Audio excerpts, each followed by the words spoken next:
Beyond the door I opened, pink and blue balloons floated in the air, and laughter filled the party venue. On the wall, large letters spelled out, "Welcome Baby Harrison." The table was piled high with baby shower gifts. And there was my mother, Gina, beaming as she guided the guests around.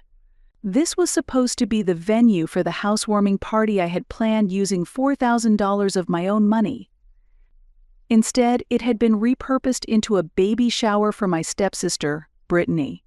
"Michelle, you finally made it." My mother spotted me and waved. Standing just behind her was my stepfather, Richard, his face smug with pride. And there, lounging on an extravagant couch, was Brittany, the center of attention. She wore a green maternity dress, gently caressing her baby bump. I returned the smile and stepped inside. Outwardly composed, I was seething inside. "Congratulations, Brittany." I approached and handed her the small gift I had prepared. She was 25 years old, yet had never achieved anything on her own. Still, she enjoyed the unconditional affection of our parents and lived a life where she was always treated like someone special. "Thanks, Michelle." She looked at me with a slight hint of caution. She avoided eye contact. Because she knew. She knew exactly who this party was originally meant for. "Everyone, may I have your attention?" Suddenly, my mother stood in the center of the room and tapped her glass. "Today is a special day. Brittany and Kevin are expecting a new life, bringing even more joy into our family. Let's raise our glasses in celebration." Glasses clinked. Cheers filled the room. And in that moment, something within me crystallized. Never again will I allow anyone to deny my worth. I raised my glass, drawing everyone's gaze, and I prepared to reveal the truth I had buried for 18 long years. I am Michelle Smith, 32 years old. I'm the Vice President of Global Insight, the creator of the Market Pulse system, which has brought in hundreds of millions in profit for the company. After I informed my grandparents of my recent promotion, their congratulatory message arrived quickly. I was replying to them when my secretary Tiffany entered the room. "Michelle, a document just came in from the legal department." "Thanks. Oh, by the way, Tiffany, how are the preparations going for the housewarming party at the new villa?" "Everything's on track. The real estate agent just dropped off the keys. The lakefront view is absolutely stunning." I nodded, gazing out the window at the Boston skyline. The new villa by the lake in Massachusetts wasn't just a property. It was a dream I had chased for years. The morning mist dancing on the water's surface, the trees rustling in the wind, and above all, the silence untouched by anyone else's demands. It was my sanctuary. The small gathering I had planned for the weekend was meant to mark the beginning of a new chapter in my life. "Although there's one thing," Tiffany added, hesitating. She picked up the tablet from my desk and scrolled. "There's an email from your mother. It's about the party preparations." The moment those words left her lips, my face stiffened like stone, and a cold shiver ran down my spine. My relationship with my mother, Gina, couldn't be described as merely complicated. When I was 12, my father, James, passed away from cancer. After that, she began to change. Without even a proper grieving period, she married a man named Richard Harrison, and little by little, I began to fade from her new life.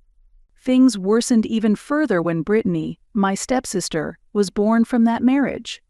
My mother's affection, my place in the home, and eventually even my chance at education, everything was taken from me under the guise of Brittany's needs. "I'll check on it later," I told Tiffany. But inside, a deep sense of unease had already begun to grow. Because in my entire life, messages from my mother rarely ever brought good news. The shadows of the skyscrapers outside stretched long across the floor. A glance at the clock on my office wall told me I had only 15 minutes left before the next meeting. I took a deep breath, calmed my thoughts, and turned my attention back to the new project proposal laid out in front of me. The rollout plan for Market Pulse in the Asian market represented the next giant leap in my career. Even now, as the Vice President of Global Insight and a recognized figure in the industry, I never let my guard down. Because from a young age, I had learned the harsh truth: let your guard down, and everything you value can be taken from you. After a grueling 3-hour board meeting, I returned to my office, my steps heavy with exhaustion. Tiffany was waiting with a worried look. "Michelle, about the email from your mother, I think it may need a response." I let out a deep sigh, sat down at my computer, and opened the email with tense fingers. The subject line was plain: "Michelle, there's an important update about the party." And attached to it was a single photo. The moment I opened the photo, it felt as though the blood in my veins stopped cold. The lake house living room was decorated with pink and blue ribbons, and across the wall were the words, "Welcome, baby Harrison." My housewarming party had been transformed without my knowledge into a baby shower for Brittany. I instinctively grabbed my phone and dialed my mother. "Hello, Michelle. Perfect timing. I was just about to talk to you about the party. What is that photo? Why is the house decorated for a baby shower?" I cut her off, my voice sharp and demanding. "Michelle, just listen. This is really important for Brittany." Her voice had that familiar pleading tone, but underneath, it carried the same manipulative edge I had known since childhood. It was the tone that said, "I'm pretending to listen to you, but the decision's already been made." This whole mess had started about a month ago. I'd been completely immersed in the international rollout of Market Pulse, a major project at Global Insight, and hadn't had time to handle the detailed planning for the housewarming of the new lakefront villa I'd bought in Massachusetts. So I transferred $4,000 to my mother, a generous amount, and asked her to take care of everything: the invitations, catering, decorations, and schedule for the day. It wasn't just a party. It was a celebration of years of effort and achievement, a symbol of a new chapter in my life. Why would you turn my housewarming party into Brittany's baby shower? That's a completely different event. I was struggling to keep my emotions in check. "But she's pregnant, Michelle. This is huge for the family." She spoke like she was explaining something self-evident, something I clearly just didn't get. "Richard and I were going to be grandparents for the first time. Isn't that something worth celebrating together as a family?" And there it was again, the same old pattern that had ruled our lives for 18 years. When it came to Brittany, everything and everyone came second. That pattern hadn't changed since my mother married Richard when I was 14. I get that. But her celebration should be a separate event. "I've already invited friends and colleagues. They're more than welcome. We can all celebrate Brittany together." I let out a slow breath. Somewhere in the middle of this conversation, I already knew nothing I said would matter. My opinion had never been part of the equation. "Wait, have you already sent the invitations?" "Yes, they went out yesterday. We titled it a special celebration with the Smith family." I wanted the details to be a surprise. Anger surged inside me, but I held it down as I spoke. "I sent that $4,000 for my party." "Oh, Michelle, come on. You're successful. You just became vice president. You bought a beautiful new villa. Brittany has nothing. She needs this celebration." That same logic, always the same. Because I'd succeeded, I was expected to give up what was mine for her. "Everything's already in motion," she continued, with no trace of guilt. "Richard's thrilled. He can't wait to become a grandfather." As I listened to her words, I drew in a long breath. "Is Brittany's boyfriend coming to the party?" I asked calmly. I needed to know if he was in on this. "Of course. Kevin is such a wonderful man, so kind and intelligent. He truly loves Brittany. He's a programmer at an IT firm and has a promising future. Richard really likes him. They're a perfect couple." "I see," I said quietly. "Isn't it wonderful?" "Thank you, Michelle." "Oh, and Grandma and Grandpa are coming, too." We're going to celebrate Brittany and Kevin in style." That stopped me. "Wait, Grandma and Grandpa are coming?" "Yes, I just spoke to them on the phone." They sounded excited. That at least was a small relief. "I see. Well then, I'll see you at the party." I tried to keep my voice sounding casual. I knew by then there was no point in arguing with her. What mattered was conserving my strength and choosing the right moment to act. After I hung up, I looked at the photo of the lake house resting on my desk. I took a deep breath and began to steady my thoughts.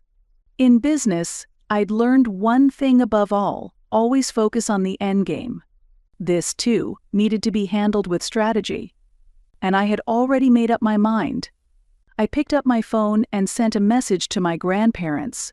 "See you at the lake house on Saturday. There's something important I need to tell you." The moment I hit send, something inside me settled. The weekend would mark a turning point in my life. "Please, this is my room. It has memories of my father." On my way home from the Boston office, I found myself thinking back to when I was 16. It had been 4 years since my father passed away, and 2 years since my mother remarried. "Michelle, Brittany needs a bigger room." There was no warmth in her voice. She had changed after my father's death, and after marrying Richard, she became a completely different person. Now, the only one she seemed to focus on was her daughter with him, Brittany. My bedroom had been my only sanctuary. Sunlight poured in through the south-facing windows. The walls were lined with photos of my father, and the bookshelf he gave me on his last birthday was filled with his books. "Please don't take this room away from me." My plea was ignored. Richard spoke coldly instead. "I am the head of this household. My decisions are final." Richard prided himself on appearances, always presenting the image of the perfect family. To him, I was simply a flaw in that image. The next day, when I came home from school, all my belongings had been moved to a small guest room. My bedroom became Brittany's. "Where's my bookshelf?" "Dad's books?" I asked, my voice shaking. "We put them in storage." "You're not a little girl anymore," my mother replied. "Brittany deserves the best environment." I found the dismantled bookshelf and boxed up books in the storage room. I opened one box and pulled out a physics book, my father's favorite, the one he was reading before he passed. Inside the front cover, he had written, "To Michelle, knowledge is the greatest treasure. With love, Dad." That was the moment I made a vow. Someday, I will stand on my own. Things only got worse from there. Eventually, I was even excluded from the family photo. When I asked, "Am I not part of this family?" my mother simply said, "You weren't standing in front of the camera." But I knew it was deliberate. That night, I clutched a photo of my father and whispered, "One day, I'll find my own path. I promise." On the day of the baby shower, I drove to the lake house. I parked the car and took a deep breath. Several cars were already lined up in the yard. Guests had already arrived. From the window, I could see pink and blue balloons. The front door bore a sign, "Welcome, Baby Harrison." I grabbed my handbag and checked my reflection in the mirror.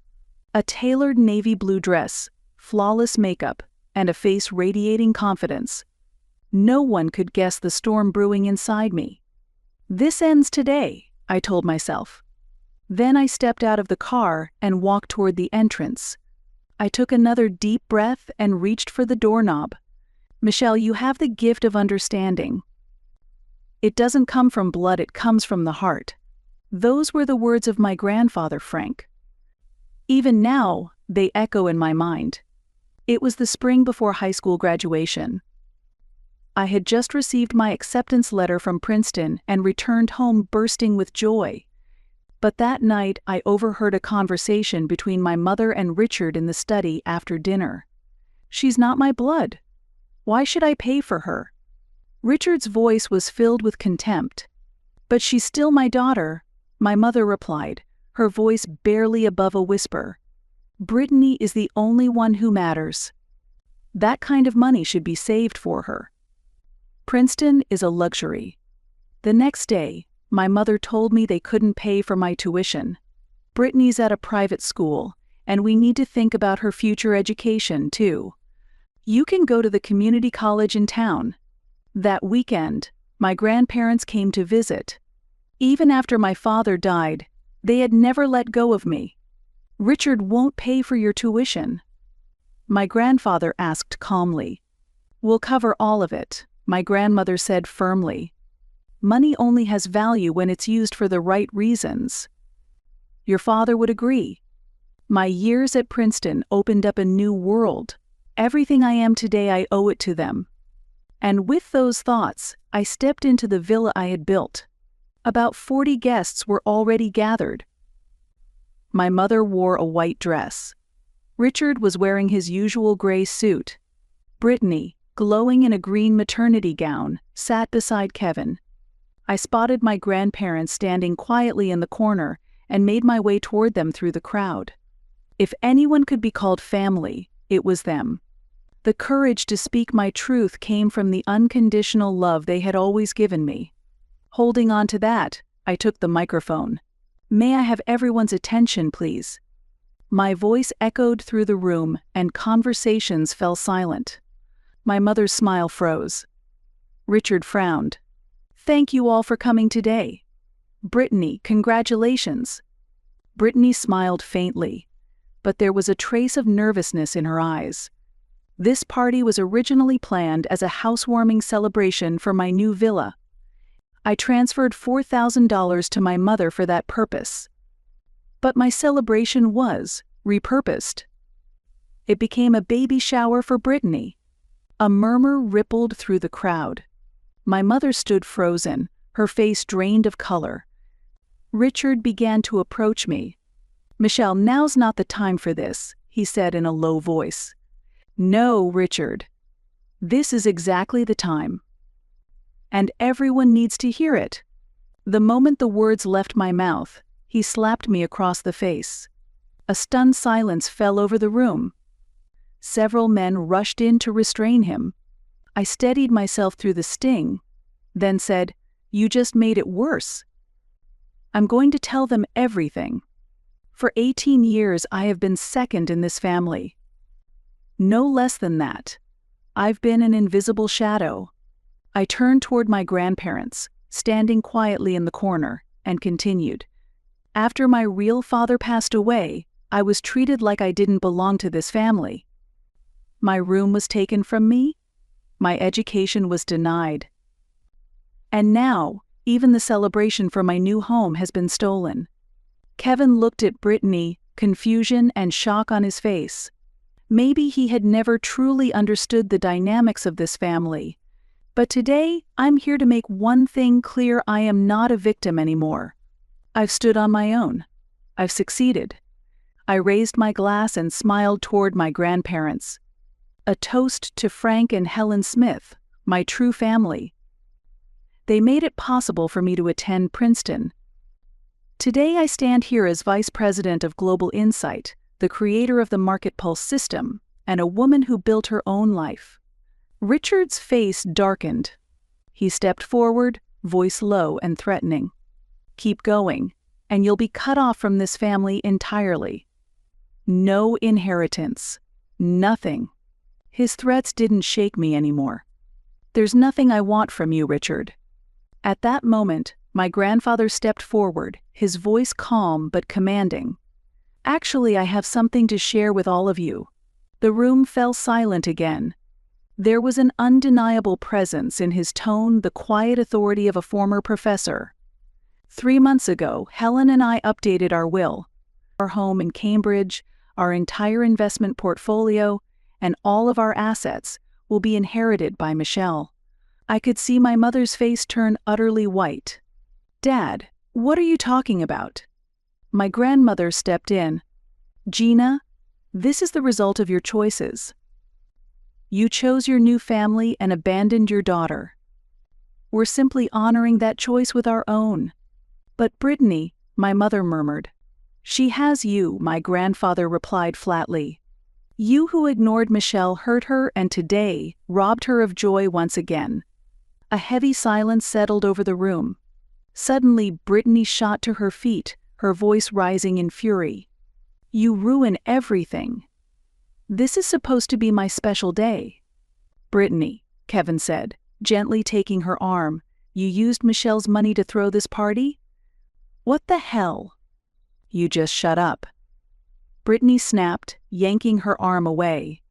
Then Richard raised his voice sharply, stepping forward. Enough. Michelle, get out. You should have never been invited. The room froze. Conversations died mid-sentence. I slowly set down my wine glass, meeting his gaze squarely. Over 10 years of suppressed pain burned quietly inside me. Get out? I gave a bitter smile. Richard, you can't be further than the truth. I own this lake house. Michelle, that's enough. My mother tried to interject, but I raised a hand. No, what's enough is this. I walked slowly toward Richard. For years, you pushed me out of this family, but today is different. This house is mine. I earned it. I paid for it. I stood directly in front of him as his face flushed red. And if anyone needs to leave, it's you. He trembled with rage but couldn't say a word. He had finally realized that my success had completely shattered his authority. My grandfather placed a hand on my shoulder in quiet support. My grandmother joined him, smiling gently. I'm going home with my real family. Before leaving the room, I glanced back one last time. What I saw was a family falling apart, a crumbling facade. Richard's face was red with rage. My mother sat slumped, defeated. Brittany stood crying, her expression a mix of confusion and disbelief. Outside the villa, my grandmother approached me with concern. Michelle, are you all right? I'm fine. Thank you. I smiled. Let's go home, my grandfather said softly, resting his hand on my shoulder. 3 years have passed since that day. I am now the CEO of Global Insight, succeeding the previous CEO Daniel and becoming the youngest CEO in the company's history. Before his retirement, Daniel personally named me as his successor. Michelle, no one senses market movement like you do. This company should follow your vision into the future, he told me. I still remember the way those words moved me. Market Pulse, the data analytics platform I created, had expanded globally and evolved into a multi-billion-dollar business. Our system is now used by government agencies, Fortune 500 firms, and global investment firms alike. When I was featured on the cover of Fortune and named the top of the 30 under 30 list, my grandfather cried tears of joy. Michelle, your father would be so proud of you, wherever he is, he said. That was the highest praise I could have ever received. From my new penthouse, I can see the Boston skyline stretch endlessly beneath me. At the center of my private study are the bookshelf and collection of books that once belonged to my father, rescued from storage by my grandparents. When I open the physics book he was reading before he passed, still marked with his handwriting, I feel as though we're having a quiet conversation across time. On weekends, I retreat to the lake house, now renovated exactly to my taste, where I invite my grandparents and savor the peace. On the spacious deck, I play chess with my grandfather and listen to his reflections on life. That, to me, is the greatest luxury. My grandmother still tends to her herb garden, and there's nothing more grounding than sipping her homemade herbal tea while gazing out over the still waters. She often says, Michelle, we are defined by our choices. You walked a difficult path, but you never gave in to bitterness or vengeance. That is your true strength. Meanwhile, my stepfather struggled to keep up with the rapid changes in the tech industry and was eventually demoted, or so I heard. The company he had worked at for over 20 years shifted to younger leadership. His outdated management style and obsolete technical skills were publicly criticized under the name of corporate restructuring. Ironically, the new data analytics system his company adopted? It was Market Pulse. My system. In the end, he was given a choice: accept a 50% pay cut or take early retirement. Prideful as ever, he chose to resign only to discover his expected retirement package had been slashed. He faced significant financial loss. Once a man who looked down on his colleagues, he found himself cast aside, with no network left in the industry and no path forward. My mother's real estate business suffered in the downturn, and together they were forced to sell their luxurious home and move into a much humbler place. And the bedroom that had once been mine, taken from me for Brittany's sake, probably belongs to someone else entirely now. Life has a way of making its own corrections. Brittany gave birth safely, but her relationship with Kevin fell apart. According to distant relatives, she's now living back at home with her parents. After becoming CEO, I founded an education foundation, the James Smith Memorial Scholarship. Named after my father, the foundation provides educational opportunities for children like me, those who have had their sense of belonging taken from them. I've cut ties with my mother, Richard, and Brittany. And in doing so, I finally found peace. My grandparents are my loyal team, mentors who appeared at just the right moments in my life. They are my real family. Daniel remains a trusted mentor of mine to this day. His wisdom continues to guide me through every difficult decision. Each morning, as I walk into my office, I pause to greet two framed photos on the wall. One is an old family picture, me, my father, and my grandparents. The other was taken the day Market Pulse was patented, my entire team beaming with joy. The pain of my past, the brilliance of my present, it all shaped who I am. Blood doesn't define you. You've always had value, from the moment you were born, my grandfather once told me. And now I truly believe that. I've let go of every false relationship, and I've stepped forward into a life built with people who genuinely see and respect me. They say success is the best revenge. But for me, success is never about revenge. It is about self-realization. Now I live not to prove my worth, but to pursue my passions and follow my curiosity. I smiled at the photos and walked toward the boardroom. Because today, once again, I choose to live my story.